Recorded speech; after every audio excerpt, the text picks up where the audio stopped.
प्रत्येक व्यक्ति अपने जीवन में कुछ लक्ष्यों को निर्धारित करता है, जिससे वह अपनी योग्यता और अपनी प्रगति की परख करता है।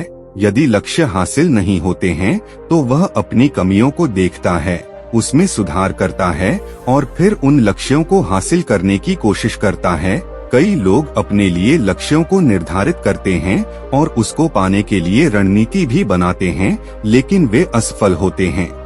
जागरण अध्यात्म में आज हम भगवान बुद्ध से जुड़ी एक प्रेरक घटना के बारे में बता रहे हैं, जिसमें आपके लिए एक संदेश है। भगवान बुद्ध को जब ज्ञान की प्राप्ति हो गई, तो फिर वे संसार को उस ज्ञान से आलोकित करने निकल पड़े। भगवान बुद्ध किसी गांव में जीवन के विभिन्न आयामों पर प्रतिदिन व्याख्यान देते। उनके प्रवचनों में जीवन का सार छिपा रहता। उनकी बातों को लोग बहुत ही गौर से सुनते थे। एक व्यक्ति बिना नागा किए उनके व्याख्यान सुनता। काफी समय बीत जाने के बाद भी उसने अपने अंदर कोई विशेष बदलाव नहीं पाया है। इससे परेशान होकर वह एक दिन बुद्ध के पास गया और बोला कि वह लंबे समय से एक अच्छा इंसान बनने के लिए उनके प्रवचनों को सुनता रहा है, लेकिन इससे उसे कोई विशेष लाभ नहीं हुआ।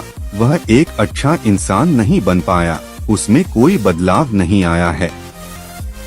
उसकी बातों को सुनकर बुद्ध मुस्कुराए। उन्होंने उसके सामने उसके गांव का नाम, वहां तक की दूरी, वह वहां कैसे जाता है आदि जैसे प्रश्नों की झड़ी लगा दी।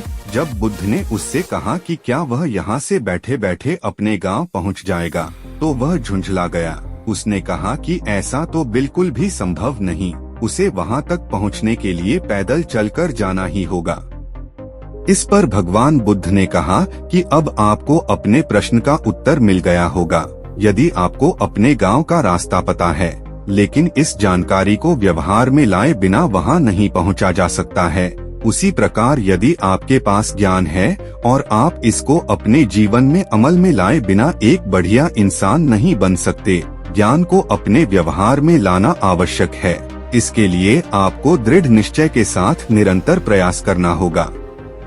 कथा का सार: ज्ञान को व्यवहार में लाए बिना लक्ष्य की प्राप्ति नहीं की जा सकती है।